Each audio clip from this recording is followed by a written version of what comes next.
Hello friends, welcome back to NH Computer Academy Tech Guru. तो आज के इस वीडियो में हम लोग सी का एक बहुत ही इंटरेस्टिंग टॉपिक कवर करेंगे। डायनेमिक मेमोरी एलोकेशन हम लोग टॉपिक कवर करेंगे। हमें फ्रेंड्स पता होना चाहिए हम लोग दो तरीके के मेमोरी एलोकेशन प्रोग्रामिंग में यूज़ करते हैं। यहाँ पे एक स्टैटिक मेमोरी एलोकेशन होता है और दूसरा हमारे पास में क्या होता है, डायनेमिक मेमोरी एलोकेशन होता है। स्टैटिक मेमोरी एलोकेशन में आपने जो पढ़ा है वो क्या है, हमारे पास में एरे पढ़ा है। क्या पढ़ा है? एरे पढ़ा है। अब इसको एक जरा रिव्यू लेते हैं, देखते हैं। यहाँ पे जैसे मान लीजिए हमने यहाँ पे क्या लिया हुआ है, यहाँ पे हमने एक INT, यहाँ पे एक एरे लिया हुआ है, यहाँ पे हमने क्या लिया हुआ है, एरे लिया हुआ है। और हमने इसका साइज कितना कर रखा है, 100 का रखा है। कितना कर रखा है? 100 का रखा है। यहाँ पे इंटीजर दे रखा है। इंटीजर यहाँ पे हमारे पास में क्या डेटा टाइप है, तो आपको पता होना चाहिए किसी किसी मशीन में 2 बाइट का होता है, किसी किसी में 4 बाइट का होता है। अभी हम लोवेस्ट ले रहे हैं, हम लोग यहाँ पे 2 बाइट मानते हैं। तो अगर हम इसका साइज कितना हो गया, 2 बाइट हो गया। अगर हम लोग इसको 100 से मल्टीप्लाई करें तो कितने बाइट हो गए? 200 बाइट्स हो गए। कितने बाइट्स हो गए? 200 बाइट्स हो गए। ठीक है, यानी कहने का क्या मतलब है कि मतलब प्रोग्राम ने इतने बाइट्स को क्या कर लिया है, मतलब इतनी मेमोरी को क्या कर लिया है, ऑक्यूपाई कर लिया है। क्या कर लिया है? ऑक्यूपाई कर लिया है। अच्छा, स्टैटिक में क्या है? स्टैटिक में हमने क्या किया, यहाँ पे हमने क्या किया, साइज को फिक्स कर रखा है। ना ही हम लोग प्रोग्राम के रन टाइम में इसका साइज बढ़ा सकते हैं ना, ठीक है। और हम लोग इसको मतलब चेंज नहीं कर सकते हैं। हम लोग मान लीजिए हमारे पास में क्या 100 की नीड नहीं हुई, हमने सिर्फ कितने का यूज़ किया, हमने सिर्फ 50 का यूज़ किया। बाकी 50 का स्पेस क्या हो जाएगा? बेकार हो जाएगा। क्या हो जाएगा? बेकार हो जाएगा। इस तरह मेमोरी का यूटिलाइजेशन नहीं हो रहा है, मेमोरी का क्या हो रहा है, वेस्टेज हो रहा है। क्या हो रहा है? वेस्टेज हो रहा है। और प्रोग्राम की जो परफॉर्मेंस है, जो स्पीड है, वो भी क्या हो जाती है, स्लो हो जाती है, क्योंकि मेमोरी वो फालतू की क्या हो जाती है, ऑक्यूपाई हो जाती है। अगर आप ये भी सोचिए जरा अगर हम मेमोरी को काफ़ी कहते हैं कि फालतू में उसको अगर रिजर्व करके रखेंगे तो अदर प्रोग्राम उस पर लोड नहीं हो सकते।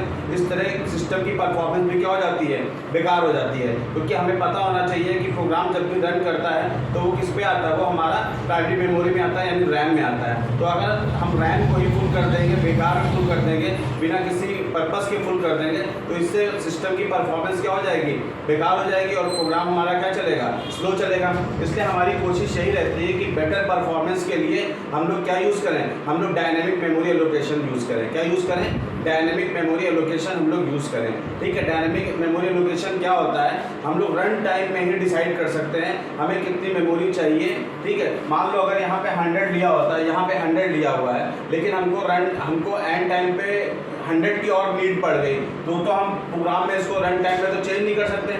लेकिन डायनेमिक मेमोरी में हम लोग रन टाइम में ही दे सकते हैं आपको कितनी मेमोरी की ज़रूरत है, आपको कितना स्पेस की ज़रूरत है। तो ये सब किससे पॉसिबल है? ये सब डायनेमिक मेमोरी एलोकेशन से ही पॉसिबल है। अच्छा, अब जैसे कि हम लोग बात करते हैं यहाँ पे कि डायनेमिक मेमोरी एलोकेशन में होता क्या है, हम लोग ने अभी हम लोग टॉपिक पढ़ रहे हैं, पॉइंटर्स पढ़ रहे हैं। तो ये भी एक पॉइंटर्स का ही एक क्या है, ये भी एक टॉपिक आता है, पॉइंटर में ही आता है। ठीक है, तो हम लोग इसको कैसे करते हैं? सबसे पहले तो जो डायनेमिक मेमोरी लोकेशन में हम लोग जो फंक्शन पढ़ते हैं, क्या पढ़ते हैं? फंक्शन पढ़ते हैं। वो कौन कौन से फंक्शन होते हैं? वो होते हैं हमारे पास मैलॉक होते हैं। क्या होते हैं? मैलॉक होता है। दूसरा हमारे पास में क्या होता है, कैलॉक होता है। ठीक है, फिर तीसरा रीअलॉक होता है, रीअलॉक होता है, रीअलॉक होता है। और हमारे पास में फिर क्या होता है यहाँ पे फिर हमारे पास में चौथा हमारे पास में क्या होता है, फ्री होता है। क्या होता है? फ्री फंक्शन होता है। क्या होता है? फ्री फंक्शन होता है। तो डायनेमिक मेमोरी एलोकेशन के लिए हम लोग क्या यूज़ करते हैं, हम लोग इन फंक्शंस को क्या करते हैं, यूज़ करते हैं। क्या करते हैं? यूज़ करते हैं। अब जाहिर सी बात है, हम इतने फंक्शंस को क्या कर रहे हैं, हम लोग यूज़ कर रहे हैं, तो इनके लिए एक हेडर फाइल भी होगी। क्या होगी? इनके लिए एक हेडर फाइल भी होगी। ठीक है, अब हेडर फाइल क्या करेगा, हेडर फाइल क्या करेगा, यहाँ पे जो हेडर फाइल हम लोग यूज़ करते हैं वो हम लोग कौन सी यूज़ करते हैं, हम लोग stdlib का यूज़ करते हैं। किसका यूज़ करते हैं? stdlib। इंटरव्यूज वगैरह में पूछ लिए जाते हैं, वाइवा वगैरह में पूछ लिए जाते हैं कि मैलॉक कैलॉक ये सब किस हेडर फाइल्स में आते हैं, तो ये stdlib.h में आते हैं।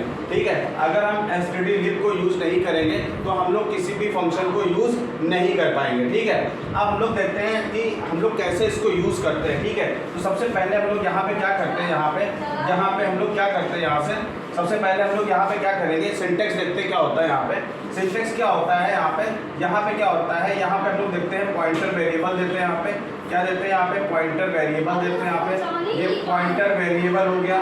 ठीक है, इज इक्वल टू।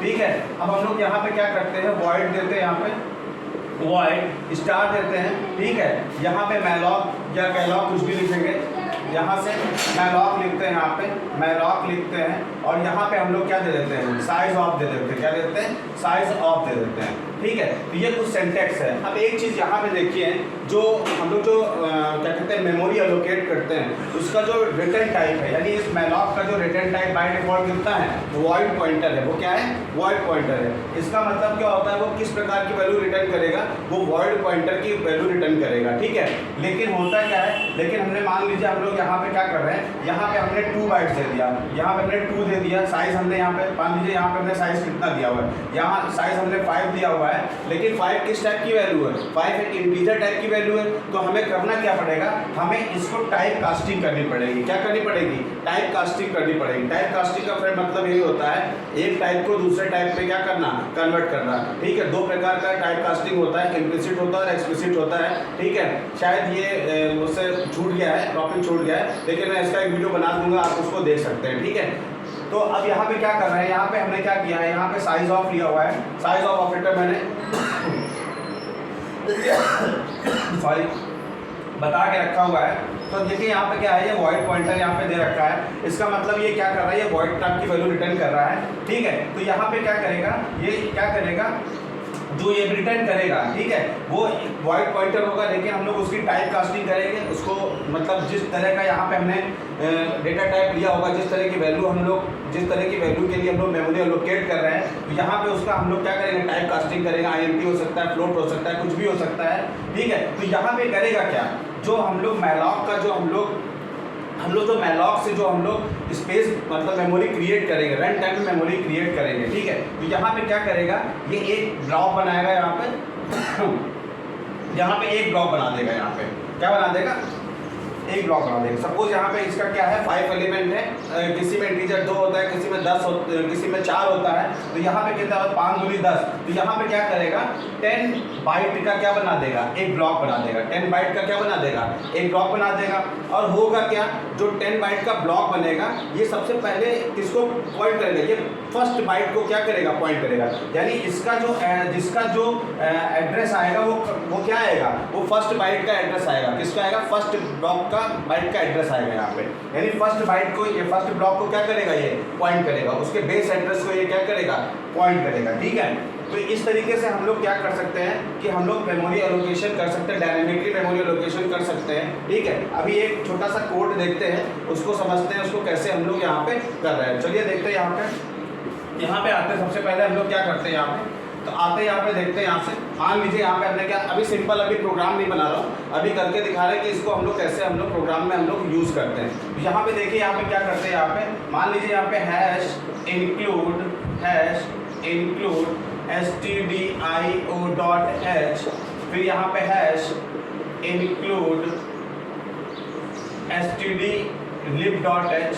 अब देखिए यहाँ पे, ठीक है, तो यहाँ पे मैंने क्या किया, यहाँ पे हमने यहाँ पे वॉइड मेन किया, यहाँ पे ये वॉइड मेन करता हूँ, यहाँ से ये वॉइड मेन किया मैंने, यहाँ पे ये वॉइड मेन लिख दिया मैंने यहाँ पे। अब करते क्या है, यहाँ पे सबसे पहले एक INT ले लेते हैं और एक पॉइंटर टाइप का वेरिएबल हम लोग क्या ले लेते हैं, PTR ले लेते हैं। क्या ले लेते हैं, PTR ले लेते हैं। फिर उसके बाद हम लोग क्या करते हैं, यहाँ पे एक INT हम लोग N ले लेंगे। हम लोग किसके लिए, M किसके लिए ले लेंगे, साइज़ के लिए। आपको कितने बाइट का ब्लॉक क्रिएट करना है, तो हम लोग यहाँ पे एक मैसेज देते हैं, यहाँ पे हम लोग लिख देंगे printf, लिख देते हैं printf enter size of block, enter size of block, enter size of block. यहाँ पे आ जाएंगे, स्कैनअप करा लेता हूँ, यहाँ पे ये स्कैनअप करा लिया मैंने। यहाँ पे %d ले लेते हैं यहाँ से, और m% हम लोग क्या कर देंगे, यहाँ पे n, यहाँ पे n ले लिया। अब हम लोग क्या करते हैं, देखिए हमने यहाँ पे पॉइंटर टाइप का एक वेरिएबल ले रखा है। आपको पता होना चाहिए पॉइंटर क्या करता है, पॉइंटर एक किसी भी वेरिएबल का क्या करता है, एड्रेस स्टोर करके रखता है। ठीक है, लेकिन हम लोग यहाँ पे क्या कर रहे हैं, हम लोग यहाँ पे बाइट्स को क्रिएट कर रहे हैं। क्या कर रहे हैं, बाइट्स को क्रिएट कर रहे हैं। और जाहिर सी बात है, उन बाइट्स पे हम लोग क्या रखेंगे, वैल्यूज रखेंगे। यहाँ पे इसलिए पॉइंटर टाइप का वेरिएबल ले रखा है। हम लोग करते क्या है, यहाँ पे PTR इज इक्वल टू, हमने यहाँ पे क्या लिया हुआ है, PTR इज इक्वल टू ठीक है। यहाँ पे हमने क्या लिखा हुआ है, INT लिखते हैं यहाँ पे, INT इसकी टाइप कास्टिंग यहाँ पे हो गई, इसको टाइप कास्ट किया यहाँ पे। अब हम लोग लिखते हैं मैलॉक लिखते हैं, क्या लिखते हैं, मैलॉक लिखते हैं यहाँ पे, ये मैलॉक लिखा। और फिर हम लोग यहाँ पे n कॉमा यहाँ पे क्या देंगे, साइज ऑफ देते हैं, क्या देते हैं, साइज ऑफ देते हैं। यहाँ पे साइज ऑफ देखेंगे यहाँ पे INT, यहाँ पे INT, इसको हम लोग यहाँ पे क्या कर देंगे, यहाँ पे हम लोग यहाँ से इसको हम लोग क्लोज कर देंगे। अब देखिए यहाँ पे हुआ क्या है, यहाँ पे सपोज हमने यहाँ पे रन टाइम में हमने वैल्यू दी, n की वैल्यू 5 दी यहाँ पे, तो यहाँ पे क्या आ रहा है, 5 आ रहा है। साइज ऑफ ऑपरेटर क्या करता है, किसी भी डेटा टाइप का वो साइज कैलकुलेट करता है, किसी वेरिएबल का वो क्या करेगा, साइज कैलकुलेट करेगा। तो यहाँ पे इंटीजर दे रखा है, तो किसी किसी मशीन में 2 बाइट भी हो सकता है, किसी किसी मशीन में इंटीजर जो है 4 बाइट का हो सकता है, वो आपके कंप्यूटर के आर्किटेक्चर पे डिपेंड करता है। तो यहाँ पे हमने जैसे यहाँ पे हमने क्या किया है, 5 ले लिया है, और यहाँ पे INT में हमने INT मान लीजिए बेस INT का जो बाइट है वहाँ वो कितना है, 2 बाइट है, तो 5 × 10 क्या हो गया, 10 हो गया, क्या हो गया, 10 हो गया। यानी इस मैलॉक फंक्शन ने क्या किया हुआ है, एक 10 बाइट का क्या कर दिया, एक 10 बाइट का ब्लॉक एक मेमोरी में क्या कर दिया, क्रिएट कर दिया, 10 बाइट का क्या कर दिया, एक ब्लॉक क्रिएट कर दिया। और रिटर्न क्या होगा, यानी इस पॉइंटर को रिटर्न क्या होगा, इस पॉइंटर को रिटर्न फर्स्ट ब्लॉक का एड्रेस वो क्या करेगा, वो रिटर्न करेगा, क्या करेगा, वो फर्स्ट ब्लॉक के एड्रेस को वो क्या करेगा, रिटर्न करेगा। हमने एक बार फिर बताई थी, अगर हमने ये बताया था कि अगर जो है पॉइंटर अरिथमेटिक में बताया था, अगर हमको क्या कहते हैं कि अगर हमको एक का बेस एड्रेस पता चल जाए तो हम दूसरे वाले पे जब बड़े आसानी से उसको पहुंच सकते हैं। अगर मैं यहाँ पे PTR++ कर दूँ तो मुझे अगला वाला जो बाइट एड्रेस है वो मिल जाएगा। तो इस तरीके से हम लोग क्या कर सकते हैं, मैलॉक फंक्शन को यूज़ कर सकते हैं। अब दूसरा इसी के साथ में हम लोग फ्री फंक्शन को भी देख लेते हैं। फ्री फंक्शन का काम क्या होता है, मान लीजिए हमारा प्रोग्राम एग्जीक्यूट हो गया, हमने रन कर दिया, ठीक है, और हमने क्या किया, हमने इस मेमोरी को फुल ले किया, तो मेमोरी तो अभी भी है ना, मतलब कहने का मतलब उसका काम खत्म हो गया, प्रोग्राम एग्जीक्यूट हो गया, उसका काम खत्म हो गया, लेकिन मेमोरी में अभी भी ये 10 बाइट्स को क्या कर रखा है, उसने फालतू में कवर करके रखा हुआ है, उसको ऑक्यूपाई करके रखा हुआ है, जो हमारे लिए क्या है, यूजलेस है, वो हमारे लिए क्या है, यूजलेस है। फालतू में फालतू मेमोरी उसने ऑक्यूपाई कर रखी है, जो हमारे नीड के लिए नहीं है, लेकिन सिस्टम की स्पीड को वो भी डिग्रेड कर सकता है, अगर मतलब और प्रोग्राम को वो स्टोर नहीं कर सकता है। तो इसीलिए हम क्या करेंगे, हम लोग यहाँ पे इसको फ्री करेंगे, क्या करेंगे, फ्री करेंगे। तो फ्री हम लोग लिखते हैं यहाँ पे हम लोग ने फ्री लिखा, यहाँ पे फ्री लिखते हैं, और उस पॉइंटर वेरिएबल का नाम दे देंगे, ठीक है, जिससे हम लोग ने इस क्या कहते हैं, जिसने उस एड्रेस को, उस ब्लॉक को जो है क्रिएट करके रखा हुआ है। तो यहाँ पे हम लोग क्या दे देंगे, यहाँ पे PTR दे देंगे, क्या दे देंगे, PTR। तो इससे क्या होगा, PTR, यानी PTR क्या कर रहा था, जिस ब्लॉक को वो पॉइंट कर रहा था, तो वो उसको फ्री फंक्शन की हेल्प से क्या कर देगा, उसको वो फ्री कर देगा, क्या कर देगा, फ्री कर देगा। इस तरीके से आप क्या कर सकते हैं, इस तरीके से आप डायनेमिक मेमोरी को एलोकेट कर सकते हैं। रन टाइम में ही आप उसका साइज दे सकते हैं, आपको कितने की नीड है, अगर आपको कम की नीड है कम साइज दीजिए, अगर आपको ज़्यादा की नीड है तो ज़्यादा साइज दीजिए, मतलब अपने अकॉर्डिंग। डायनेमिक मतलब क्या है, अपने अकॉर्डिंग जो चेंजेस होते रहें। स्टैटिक तो आपने फिक्स कर दिया, अगर आपने 100 ले रखा है, 100 एलिमेंट ले रखा है, आपने 10 ही यूज़ किए, 90 तो बेकार हो गए, 90 बेकार हो गए, तो वो वहाँ पे एरे इसीलिए थोड़ा सा एक यहाँ पे एरे की डिसएडवांटेज आ जाती है। डिसएडवांटेज ये आ जाता है कि आप कोई स्टैटिक मेमोरी लोकेशन यूज़ कर रहा है, अगर आपने 100 दिया हुआ है, 50 यूज़ हो रहा है, 50 का साइज़ क्या हो जाएगा, वो बेकार हो जाएगा, वो मेमोरी क्या हो जाएगी, यूजलेस हो जाएगी। तो इसीलिए हम लोग डायनेमिक मेमोरी लोकेशन का क्या करते हैं, यूज़ करते हैं, क्या करते हैं, यूज़ करते हैं। इससे क्वेश्चन इंटरव्यू वगैरह पूछे जाते हैं कि जो मैलॉक फंक्शन या कैलॉक फंक्शन वो कैसी वैल्यू रिटर्न करता है, वो वॉइड पॉइंटर देता है। क्या देता है, वॉइड पॉइंटर। देखिए यहाँ पे हमने क्या, यहाँ टाइप कास्टिंग की, इससे पहले हम लोगों ने क्या देखा था, यहाँ पे क्या दे रहा था, वॉइड। ये क्या है, रिटर्न टाइप होता है, आपको पता होना चाहिए ये क्या है। अब जाहिर सी बात है, फंक्शन हम लोग मैलॉक यूज़ कर रहे हैं, यहाँ पे एक पैरामीटर ले रहा है या आर्गूमेंट ले रहा है, तो ये कुछ ना कुछ तो वैल्यू रिटर्न करेगा ही ना।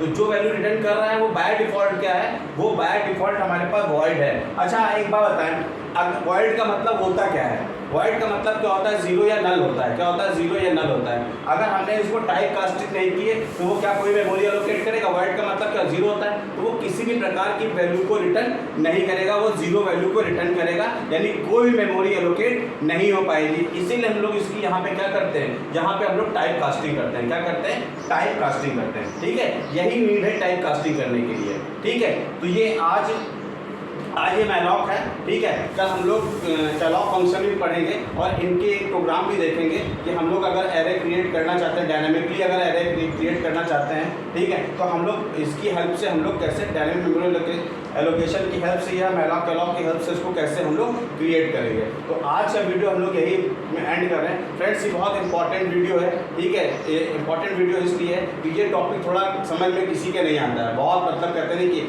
क्या कहते हैं रेयर है थोड़ा, मतलब तो आपको समझने में थोड़ा प्रॉब्लम हो रही है। जस्ट ये क्या कहते हैं, ये कंसेप्ट है मेमोरी को एक सेव करने के लिए। देखिए कहते हैं कि मेमोरी जितना ही मतलब एम्प्टी होगी, प्रोग्राम उतने ही स्टोर होंगे और CPU की परफॉर्मेंस क्या होगी, यानी सिस्टम की परफॉर्मेंस क्या होगी, और बेटर होगी। इसलिए प्रोग्रामर की कोशिश यही रहती है कि वो कम मेमोरी में प्रोग्राम को रन कराए, ताकि प्रोग्राम क्या हो, प्रोग्राम की इफिशियंसी और प्रोग्राम की स्पीड क्या रहे, वो बढ़िया रहे। तो इसीलिए इन सब कॉन्सेप्ट को हम लोग क्या करते हैं, यूज़ करते हैं। मेमोरी को सेव करने के लिए, बचाने के लिए हम लोग क्या करते हैं, हम लोग इन्हीं सारे कंसेप्ट को यूज़ करते हैं और ये बहुत ज़रूरी है, ठीक है। अगर आप डेटा स्ट्रक्चर वगैरह भी पढ़ेंगे तो आपको वहाँ पे डायनामिकली मेमोरी क्रिएट करनी होगी, आपको स्टैटिक मेमोरी एलोकेट नहीं करनी है। आपको इन्हीं सारे फंक्शंस का वहाँ पे लिंक लिस्ट हो गया, क्यूज हो गए, स्टैक हो गया, वहाँ पे या ग्राफ हो गया या ट्री हो गया, इन सब का ही यूज़ करना है। तो इसको केयरफुली आप पढ़िए। अगर कोई दिक्कत आ रही है तो आप कमेंट बॉक्स में कमेंट भी करिए। और आज का वीडियो मैं यहीं पे एंड कर रहा हूँ। अगर आपको आज का वीडियो पसंद आया है तो इसको लाइक, सब्सक्राइब, शेयर करना ना भूलें। Thank you friends.